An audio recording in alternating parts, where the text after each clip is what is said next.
Tonight, 2 Investigates gets rare access to the mind of a Bay Area gang member. It's an up-close view of the streets through the eyes of a young man who says he wants out.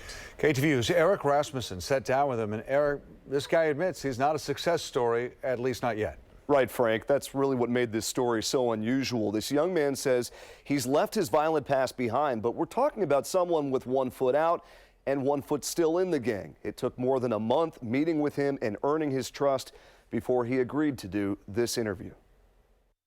Have you ever robbed somebody? Yeah. You ever stabbed somebody? Yeah. You ever shot somebody? Yeah. An infamous resume built on the streets of San Francisco. I grew up in a family that was rough, and there was torture in the house. I can go down the list: rape, beatings, everything.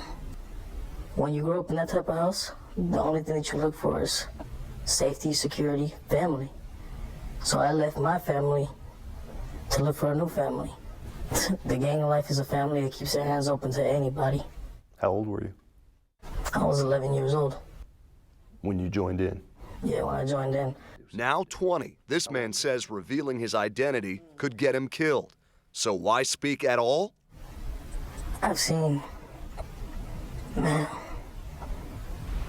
parents die, kids die.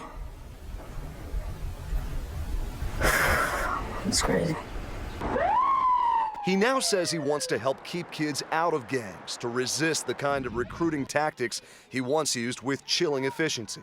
Me, I used to just pull out a pistol, a stack of money, dope, and show him the girl that I was standing right next to and be like, "You want this?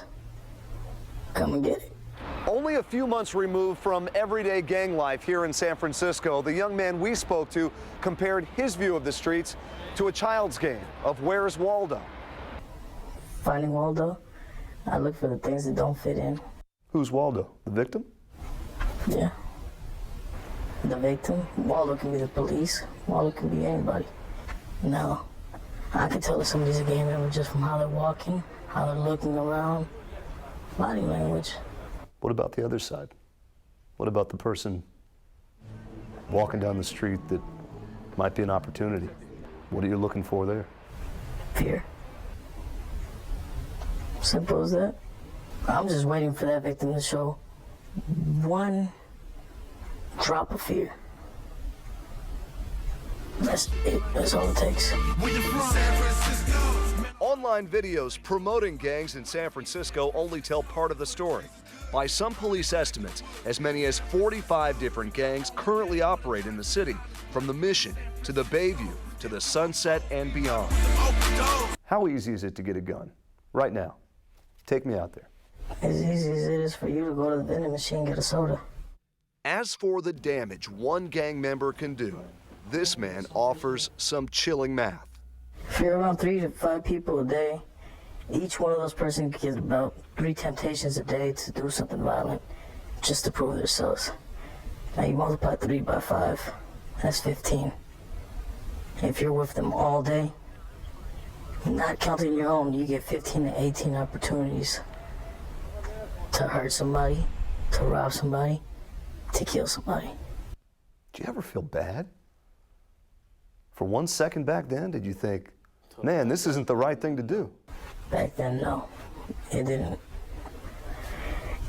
I basically conditioned myself so then I wouldn't have any remorse for the human life.